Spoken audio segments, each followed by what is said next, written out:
Hi all, welcome back to Edubee. അപ്പോൾ നമ്മുടെ ഇന്നത്തെ വീഡിയോ എന്ന് പറയുന്നത് 2025 റെയിൽവേ എക്സാംസ് എഴുതാൻ പറ്റിയില്ല, അല്ലെങ്കിൽ അത് മിസ്സായി പോയവർക്ക് വീണ്ടും 2026 അനവധി അവസരങ്ങളുമായിട്ട് ആര് വന്നിട്ടുണ്ട്. റെയിൽവേയുടെ 2026 ആനുവൽ കലണ്ടർ റിലീസായിട്ടുണ്ട്. ഏകദേശം 8 എക്സാംസ് ആണ് നമുക്ക് അവൈലബിൾ ആയിട്ടുള്ളത്. ഓക്കെ, എന്ന് വെച്ചാൽ 2026 നോട്ടിഫിക്കേഷൻ വരുന്നതാണ് ഈ പറഞ്ഞ 8 എക്സാംസിന് നോട്ടിഫിക്കേഷൻ. 2025 വിളിച്ച നോട്ടിഫിക്കേഷൻസ് വെച്ചിട്ട് ഒരു എക്സാം പോലും ഇതുവരെ നടന്നിട്ടില്ല. അത് ഇനിയേ എന്ത് ചെയ്യത്തുള്ളൂ, നമുക്ക് എക്സാം ഉണ്ടാകത്തുള്ളൂ. അപ്പോൾ അതിന് മുന്നേ തന്നെ 2026 വരാനിരിക്കുന്ന നോട്ടിഫിക്കേഷൻസിന്റെ ആനുവൽ കലണ്ടർ എന്ത് ചെയ്തു, റെയിൽവേ റിലീസ് ചെയ്തിട്ടുണ്ട്. ഇനിയിപ്പോൾ അതുപോലെ തന്നെ SSCയുടെ കലണ്ടറും ഉടനെ തന്നെ റിലീസ് ആവുന്നതാണ്. അതിന് മുന്നേ റെയിൽവേയുടെ കലണ്ടർ റിലീസ് ആയിട്ടുണ്ട്.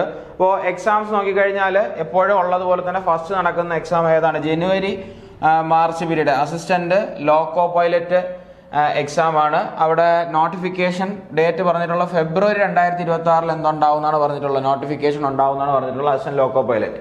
അത് കഴിഞ്ഞ് കഴിഞ്ഞാൽ RRBയുടെ ടെക്നീഷ്യന്റെ നോട്ടിഫിക്കേഷൻ ഡേറ്റ് മാർച്ചും, അതുപോലെ തന്നെ സെക്ഷൻ കൺട്രോളർ April 1. ഓക്കെ, ഇപ്പോൾ സെക്ഷൻ കൺട്രോൾ നോക്കിക്കഴിഞ്ഞാൽ ഇത്തവണത്തെ സെക്ഷൻ കൺട്രോളിന്റെ ആപ്ലിക്കേഷൻ സ്റ്റാറ്റസ് ഈ അടുത്ത് വന്നിട്ടുണ്ടായിരുന്നു. അപ്പോൾ അത് നിങ്ങൾ എന്ത് ചെയ്യുമെന്ന് ചെക്ക് ചെയ്തോളാം. അപ്ലൈ ചെയ്ത ആൾക്കാർ മെയിലിലും അതുപോലെ തന്നെ ടെക്സ്റ്റ് മെസ്സേജുമായിട്ട് ചെക്ക് ചെയ്തോളാം section controller application status approved ആണോ എന്നുള്ള കാര്യം.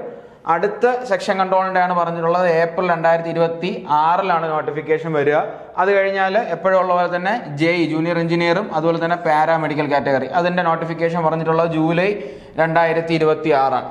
ജൂലൈ 2026 ആ നോട്ടിഫിക്കേഷൻ ഉണ്ട്. ഇനി ഒരുപാട് ആൾക്കാർ മെയിൻ ആയിട്ട് നോക്കുന്ന ഈ സ്റ്റേഷൻ മാസ്റ്റർ അതുപോലെ തന്നെ TT പോലുള്ള പോസ്റ്റുകളായിട്ടുള്ള NTPC എക്സാം, NTPC ഗ്രാജുവേറ്റിന്റെയും അതുപോലെ തന്നെ NTPC അണ്ടർ ഗ്രാജുവേറ്റിന്റെയും നോട്ടിഫിക്കേഷൻ അടുത്ത വരാനിരിക്കുന്ന ഓഗസ്റ്റ് 2026.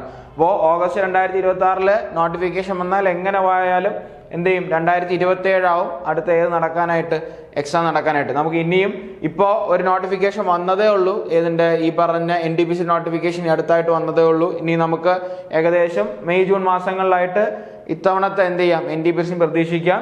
അതിനോടൊപ്പം തന്നെ അടുത്ത നോട്ടിഫിക്കേഷന്റെ ഡേറ്റും അവർ എന്ത് ചെയ്തിട്ടുണ്ട്, ഔട്ട് ചെയ്തിട്ടുണ്ട്. പിന്നെ പറയാനുള്ള ലാസ്റ്റ് പറയുന്നത് ഏതാണ്, നമ്മുടെ group D level 1 category group D exam September October മാസത്തിലായിരിക്കും എന്താ എക്സാം അല്ല, എക്സാമിന്റെ നോട്ടിഫിക്കേഷൻ, ഈ കലണ്ടർ നോട്ടിഫിക്കേഷൻ എന്താ നമുക്ക് പ്രതീക്ഷിക്കാന്നുള്ളത്. അപ്പോൾ എല്ലാം കൂടെ നോക്കിക്കഴിഞ്ഞാൽ എല്ലാ തവണയും റെയിൽവേ നടത്തുന്ന പോലെ തന്നെ 8 എക്സാം. ഈ സെക്ഷൻ കൺട്രോളർ നമ്മൾ ഇത്തവണയാണ് സെക്ഷൻ കൺട്രോളർ ആദ്യമായിട്ട് കാണുന്നത്. അടുത്ത തവണ എന്ത് ചെയ്യുന്നുണ്ട്, സെക്ഷൻ കൺട്രോൾ വരുന്നുണ്ട്. സ്റ്റേഷൻ മാസ്റ്ററിന്റെ മുകളിലുള്ള പോസ്റ്റാണ്, അത്യാവശ്യം നല്ല പോസ്റ്റാണ്. അപ്പോൾ ഇപ്പോൾ പ്രിപ്പയർ ചെയ്തുകൊണ്ടിരിക്കുന്ന ആൾക്കാർക്ക് കുറച്ചുകൂടെ ടൈമും കാര്യങ്ങളൊക്കെ നല്ലോണം അവൈലബിൾ ആയിട്ട് ഇരിപ്പുണ്ട്. കറക്റ്റായിട്ട് നോക്കി എന്ത് ചെയ്യാം, പ്രിപ്പറേഷൻ കൊണ്ടുപോകാനായിട്ട് പറ്റും. അപ്പോൾ നിങ്ങൾ മെയിനായിട്ട് നോക്കേണ്ട കാര്യം എന്ന് പറഞ്ഞു കഴിഞ്ഞാൽ RRB കലണ്ടർ ഉണ്ട്, SSC കലണ്ടർ ഉണ്ട്. എക്സാംസിന് ഒരു കുറവുമില്ല, ഇഷ്ടംപോലെ എക്സാംസ് വരുന്നുണ്ട്. അപ്പോൾ കറക്റ്റായിട്ട് പ്രിപ്പറേഷൻ കൺസ്റ്റന്റ് ആയിട്ട് എന്ത് ചെയ്യുക, കൊണ്ടുപോകാനായിട്ട് നോക്കുക. ഇനി നമ്മൾ അടുത്ത നമ്മുടെ ഈ വരുന്ന ഏതാണ് ഇനി ഇരിക്കുന്ന 2025 വിളിച്ച നോട്ടിഫിക്കേഷന്റെ എക്സാം എന്നത്തേക്കായിരിക്കും എന്ന് പറഞ്ഞാൽ 2025 നോട്ടിഫിക്കേഷൻ വന്നു, ALPയുടെ എക്സാം പോലും നടന്നിട്ടില്ല. അപ്പോൾ ഈ ALPയുടെ എക്സാം, ടെക്നീഷ്യന്റെ എക്സാം അതുപോലെ തന്നെ സെക്ഷൻ കൺട്രോൾ എക്സാമും NTPC എക്സാമും ഏത് മാസങ്ങളിലേക്കായിരിക്കും എന്നുള്ളതിനെ പറ്റിയിട്ട് ഒരു ഡീറ്റെയിൽഡ് വീഡിയോ ആയിട്ട് നമുക്ക് അടുത്ത വീഡിയോയിൽ കാണാം. All the best.